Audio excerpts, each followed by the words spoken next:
Hello everyone, my name is Saksham Purbe and this is my report for Lab 5. The purpose of this lab is to observe the relationship between a falling magnet through aluminum foil tube and the current that's induced using Faraday's law. We'll then model this computationally and compare the two time differences. The fundamental principles that are needed to understand this experiment are the Beer-Savart law, which give the magnetic field of a moving current or particle, the Lenz's law, which states that EMF is equal to the negative of the change in flux over time, Ohm's law, which states a velocity is directly proportional to the current and resistance, and Newton's second and third law. The setup in this experiment is as follows. The system is defined as the magnet and the surrounding as everything else, which includes the aluminum tube as well. We assume that there is no other force acting on the magnet except the magnetic force and gravity. In this model, we find the north pole of the magnet and label it as N using the magnetometer. Thereafter, the magnet falls through a raised tube of aluminum foil. We record the time and do it 5 times to determine the average time.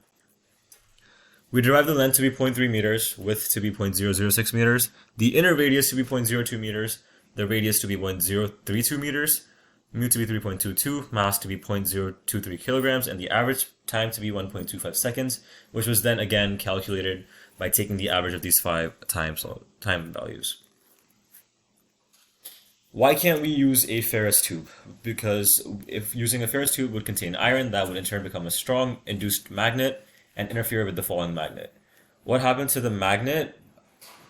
How would this compare to falling in free space? When the magnet falls in the tube, it falls slower than it would in free space without the tube.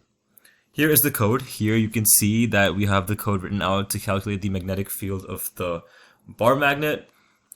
Here we calculate the deflux, the change in flux over time through each ring due to the falling magnet. And here we calculate the B field and calculate the magnetic force on the ring, which is done by taking the absolute value of the current times 2 pi r times the magnitude of the B field sine theta, which is again the cross product.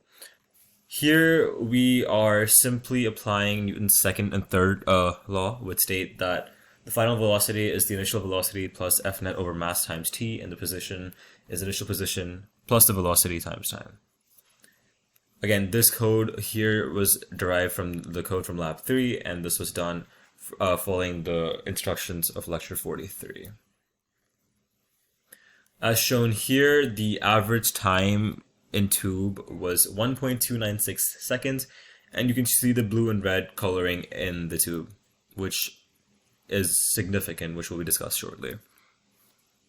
The intensity on the color indicates the current flowing through each ring. The blue indicates a clockwise current, while the red indicates a counterclockwise current, and this was determined using Lenz's law. If we flip the dynamics of the system by flipping the magnet around, the directions of the currents would also be flipped. When answering how does the total time in tube in the real-world system compare to the computational system, we can say that the experimental and computational times were quite similar. However, we can make this more accurate by accounting for drag.